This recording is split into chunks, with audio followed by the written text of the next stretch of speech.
தமிழக அரசியலில் 2026 சட்டமன்ற தேர்தலுக்கான எதிர்பார்ப்பு இப்போதே உச்சக்கட்டத்தை எட்டியுள்ளது. நடிகர் விஜய் தலைமையிலான தமிழக வெற்றிக் கழகம் தேர்தலுக்கான தனது முதல் அதிகாரப்பூர்வ பணியை இன்று தொடங்கியுள்ளது. சென்னையில் உள்ள கட்சியின் தலைமை அலுவலகத்தில் 2026 சட்டமன்ற தேர்தலில் போட்டியிட விரும்பும் நிர்வாகிகளுக்கான விருப்பமனு விநியோகம் மற்றும் தாக்கல் செய்யும் பணி இன்று காலை உற்சாகமாக தொடங்கியது.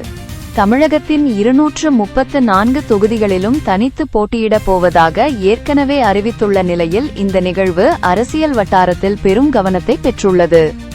இன்று நடைபெற்ற நிகழ்வில் தமிழகத்தின் பல்வேறு மாவட்டங்களில் இருந்தும் ஆயிரக்கணக்கான நிர்வாகிகள் மற்றும் தொண்டர்கள் சென்னை பனையூரில் உள்ள தலைமை அலுவலகத்தில் குவிந்தனர்.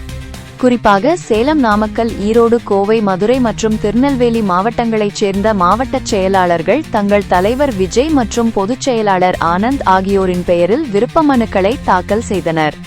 விஜய் அவர்கள் ஏதாவது ஒரு குறிப்பிட்ட தொகுதியில் போட்டியிட வேண்டும் என்று அந்தந்த மாவட்ட நிர்வாகிகள் போட்டி போட்டுக்கொண்டு விருப்ப மனுக்களை பெற்று சென்றனர். தலைவர் விஜய் அவர்கள் எங்கள் தொகுதியில் நின்றால் வெற்றி நிச்சயம் என்று தொண்டர்கள் கோஷமிட்டது அந்த பகுதியையே அதிர வைத்தனர்.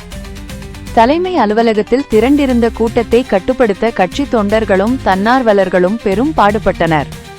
விண்ணப்பங்களை பெற்று சென்ற நிர்வாகிகள் பிப்ரவரி மாத இறுதிக்குள் பூர்த்தி செய்யப்பட்ட மனுக்களை தலைமை அலுவலகத்தில் ஒப்படைக்க வேண்டும் என தெரிவிக்கப்பட்டுள்ளது.